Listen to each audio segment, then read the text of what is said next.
Hello, must readers. I'm Erin Popelka. I curate must read fiction, a place for people who love books and love fiction and know that life is better with a novel in hand. And I am so delighted to be here today with SJ Sindu. Thank you for being with us. Yeah, thank you so much for having me. A little bit about SJ Sindu. She was born in Sri Lanka and raised in Massachusetts. She holds a Master's of Creative Writing from the University of Lincoln, Nebraska, and also a PhD in Creative Writing from Florida State University. Her debut novel is Marriage of a Thousand Lies, and we'll talk a lot about that today, but she also has a hybrid fiction, nonfiction chapbook called I Once Met You, But You Were Dead. Can we take a moment and talk about how fantastic your titles are? Such great titles. So welcome. Thank you so much for talking with us. So let's go ahead and just jump right in. Please tell me about your debut novel. Tell me about Marriage of a Thousand Lies. So Marriage of a Thousand Lies is a literary novel. It is about a Sri Lankan American lesbian who is in a marriage of convenience. So she's married to a gay man so that they can pretend to be straight for their conservative families. And the novel takes place in Boston in 2012, and it takes place over a couple months, and it's really Lucky, the protagonist's coming out story. And it's her trying to figure out whether or not she made the right decision with this marriage, whether or not she wants to come out, and then also dealing with the fact that her childhood best friend, who was also her girlfriend for a time, is getting an arranged marriage with a man she does not know. So Lucky's dealing with all of those things, and then this is just her journey as she figures it out a little bit late in life. Indeed. Well, there's no timeline for these things, figuring out what life has in store for us, right? So we all have our own journey of discovery. So many people assume that fiction has autobiographical elements, or some people assume that many novels are autobiographical, but there are lots of differences between your life and Lucky's. So how did you navigate that gap as you're writing this novel, and how has your personal experience informed the novel? The difference is huge. I mean, Lucky and I are very different people. She made a decision that I would never make, and that I had the opportunity to make, and I didn't. And so it was really difficult for me to write that perspective. I thought it would be really fun, and it was, but it took me many years to really get to know Lucky, just because I think she was so different from me, and I didn't understand her at all. And this book took me, I think, 8 years total to write, from like conception to when it was on the shelves. So not all of that was the actual writing part of it, but it was still a very, very long time. And I think I went through about 20 drafts of this novel, and it took about 4 drafts for me to really understand who Lucky was. And so that's how I managed the gap, is just by doing many, many drafts over many years, and really trying to figure out not only who Lucky was, but also the people around her, because they were also very different from me. I grew up mostly as an only child. I have one brother who's 10 and a half years younger than me. And Lucky is part of a family with, she has 2 other sisters, and her parents are divorced, and it was just such a different experience from my life that it took me a long time to really understand what was happening in that family dynamic. And it turned out to be really fun to write something completely different. I think I did, in general, pull stuff from my life. Like I think there are some emotional experiences that all authors just sort of use, and they mine their own life for those types of things. The most personal thing that I think I used was the experience of being a queer person in Boston. And just because I grew up around there, and then I lived there as an adult for a couple years. And so all of the places that Lucky goes to are real places. So even, the nightclub, the tea, the parks that she plays rugby in, even the rugby women that she plays with. I mean, they all play for the Beantown rugby team, which is real. So all of those things are real and really part of my own experience. So that's kind of how I managed it, is by putting my own experience as the backdrop of all of this, and then writing a very different story than mine. Absolutely. And I imagine too, kind of your experience being part of the Sri Lankan community in Boston also informed some of the experience of Lucky in the novel as well. Definitely. Yeah, the community is not huge, but it is larger than people expect. Like, there are 500 families, just Sri Lankan families in Boston. So it's a big enough community that there's a lot going on, but it's a small enough community that everybody is sort of in everybody's business, and like there's a lot of gossip and there's a lot of social events that are happening. So yeah, I used a lot of that too. Fantastic. And you also explore some really huge ideas in the novel, from love to sexuality to family and culture and war, I mean, just to name a few. And so tell me about the process of balancing those huge facets of life and exploring them through the lens of your characters. Yeah, I mean, I didn't set out to explore all of these things. It just sort of happened, I think, mostly because I wrote the novel over a long period of time. And as I wrote each thing, like, there were a lot of layers that fell into place, one on top of another, to make a deeper novel than I really expected to have at first. And I think mostly I tried to balance it by not taking on any of these things like straightforwardly. Sexuality plays a big part in this novel, obviously, but pretty much everything else is sort of like floating there in the background, and is different levels of importance, different levels of in the foreground. So there's not a lot of stuff in the foreground competing for space. It's very much like stacking transparent pieces together, so that you can see, like, war especially is really in the background. When Lucky's interacting with her mother or with other people who are older than she is and who were born in Sri Lanka, they've experienced the war, and so they bring that experience of war with them, and they bring different levels of PTSD and survivor's guilt and other things with them. But Lucky doesn't experience it directly. So that's one of those ways in which it's really in the background, but it's still there. And that was really important to me to keep it there. And then family, of course, is more in the foreground than war or any of the others. And so that's kind of how I balanced, is making sure that even with sexuality, it was still a background for the individual story of Lucky that I was telling. So I was using all these universal themes, but I didn't want them to take over Lucky's story. So I really tried hard to put them, use them as the background of the diorama of Lucky's life. Were there perspectives or ideas or questions that emerged as you were writing that surprised you?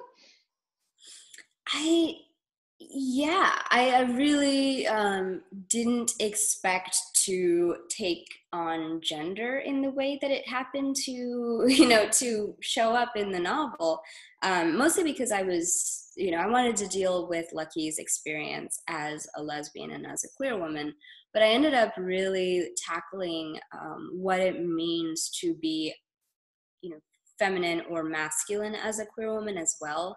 Lucky and Nisha have very different experiences of gender, which affect how well they can blend into the Sri Lankan community. Like, Lucky stands out because of her masculinity. She's marked by it. She cannot just cast it off. Whereas Nisha she can sort of just pretend to be straight because she can pass. And so that creates tension already between their lives, between how they experience their queerness. And that was one of those things that just sort of popped up out of nowhere. And I didn't really know where it came from, but I'm really glad that it did, because it's gender is something that's really important to me to explore in fiction. And also these questions of what it means to be a woman in today's culture, especially as an immigrant woman. Lucky's mother, who is divorced, is feeling all of these, all this malice almost, because she is divorced in a very conservative community. And so there's that. And Lucky's grandmother, who is a widow, is also facing different kinds of things. Lucky's stepmother is facing different kinds of gendered malice and so I think every woman character experiences their gender differently in the novel. And it was really important to me to have that diversity, but it's something that I didn't expect to encounter. Absolutely. And what an interesting tapestry too. And as you started to get to know these women better and know certainly the fabric of their lives, I bet lots of relationships and differences and contradictions came up too as you were exploring it. Yeah. And because when I started writing the novel, as it is when you start any novel, you don't really know what the relationships are of the characters to each other. Like, they're superficial relationships. Like this is a mother and daughter pair. These are best friends, but you don't really know deep down how they feel about each other, all of the little annoyances they have with each other, all of the unexpected ways in which they love each other. Like those are things that just develop as you get deeper into the characters. So that was really, really fun, actually. Sure. As you hit draft 8 and draft 10, you're like, oh, how did I not see this before? Yeah, definitely. Yep. So the Marriage of a Thousand Lies was released in June, and I'm really curious, how has the reaction been for readers to the story? I've had a lot of positive reactions, which is great. It's gotten a little more attention than I expected, which was really nice. In particular, it's gotten a lot of attention from the younger Sri Lankan and South Asian communities, which I didn't expect, because traditionally these communities tend to be pretty homophobic. And so I wasn't expecting anything out of it. But I was also thinking of the community as my parents' generation community. But really, like at this point, my own generation, a lot of people who were born here, raised here, have sort of come of age. And so they're running the culture blogs and all of this stuff and they reached out to me, and it was really great. I got to meet a lot of people when I went to New York on my book tour, and I read at the Asian American Writers Workshop, and it was just so nice to see support from the South Asian community, which I didn't expect. And of course, there's been a lot of support from the queer community. But what I've been really surprised by is how many readers just pick it up and read it, and who have no connection to either the queer or South Asian parts of the novel, and who really like it. I've had some people say that I've had a lot of people say that they cried, which, I mean, for a writer, that's the best compliment you can give, because it means that they cared enough to invest emotionally in the characters, and that makes me feel really, really happy. Yep, that they were in that emotional journey along with those characters. And have you heard any stories from readers who have said, "Oh my gosh, this is my story"? Yeah, no, that's another thing I didn't expect. There's some sort of connection that happens between a writer and a reader when they pick up your book. I've had this experience in several, readings, especially like face-to-face meetings, where people just tell me things, like they tell me secrets, and I feel really honored that they're trusting me with this secret. But a lot of people have told me, like, I've been in a marriage like this, or I was closeted for 30 plus years, or I have a friend who's in a marriage like this, or just recently one person said, I have a friend named Lucky, and my name is Chris, and we've sort of like been each other's beards. And so like people have said, like, this is my story, it's creepily my story. And so I'm really happy that people are finding familiarity in this story. And I really think that's the biggest thing that I wanted is I wanted queer readers and South Asian readers to really feel like their lives were being reflected in this novel. And I wanted people who don't share those identities to be able to feel what that feels like, to be able to have that empathetic moment. And it seems like that's true for a lot of readers. So I'm very happy about that. And what a compliment to your work, absolutely, that you are able to, from your personal experience, which again is very different from Lucky's, able to strike a chord for people who really feel it, who feel Lucky's experience as their own. And for those who don't, for those of us who, don't have a connection to, Sri Lanka or to Boston or to arranged marriages, that we can kind of dip into that world. So thank you for giving us that window. So you also have your PhD in creative writing. So take a moment. I'd love to hear, who are your favorite authors? Are there queer authors whose work has really influenced you or you're really struck by, or Sri Lankan authors or American authors? Talk to me about who you love to read. Yeah, I think it's because of my grad student, upbringing, but I really do like to read classics. Like I love Virginia Woolf. I love James Baldwin. I love, really, really older stuff. Like I really like Moby Dick, and I love Don Quixote. And the big ones. Like a lot of the super, super old stuff, because it was written at a time when people didn't know what the novel was. And so it's really breaking a lot of the conventions that we've come to know in a novel. Like, Moby Dick is written in these tiny little flash fiction type pieces, and sometimes it switches genre abruptly. And I love that kind of, play in the novel. That kind of, postmodern play, but in a really, really old piece. And I love that. There's a lot of queer writers, of course, that I really would say are my literary foreparents. Jeanette Winterson is one of them. Gloria Anzaldúa is one, even though like she wrote mostly criticism and essays, she was still a big part of my coming of age as a queer writer. And I would say like a host of others, John Racci for sure. Again, like I think I'm really drawn to people who change the form of the novel, who I guess queer the form of the novel, who sort of play with it and change it around and break it up and put it back together in unexpected ways. And I really, really like that.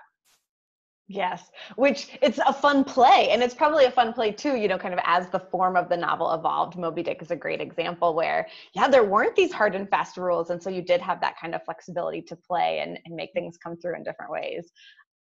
And so, with it taking 8 years to write Marriage of a Thousand Lies, are you at work on your next novel? Or are you taking a little breather? What are you working on now? Yeah, I'm actually almost done with my next novel. Congratulations! I've done it for the last 3 years, so it's been a long time. Well, it feels like a long time anyway. So I'm trying to finish up that novel right now, and I think I have one more round, maybe 2 more rounds of edits to do before it's ready to send out. But it's called Blue-Skinned Gods, or that's the working title. And it's about a young boy who grows up in a cult in India at an ashram. And he grows up believing that he can heal people, and finds out that he can't. So then he has to deal with what that means. And, this whole, I think I'm really fascinated by, people who build a life out of lies. And, I dealt with Lucky in that sense. And then in Blue-Skinned Gods, it's more like this life has been built for him, and he's really not sure who he is outside of this construction of divinity that they've put on him. So that's what I'm doing right now. Yeah, that's such an interesting, talk about like rich material, a life made out of lies, because there's so many layers to that. Because certainly there's the lies we tell others, but then there's the lies we tell ourselves that we don't realize are lies until they emerge, which is of course a very transformative experience. So I imagine that's very, very rich material. Yeah, now I've been having a blast with it. Excellent. Well, congratulations on almost finishing the next one in the many drafts and the many processes. Congratulations on the publication of Marriage of a Thousand Lies. Must readers please check it out. And SJ Sindu, thank you so very much for being with us today. Yeah, thank you. Thank you so much.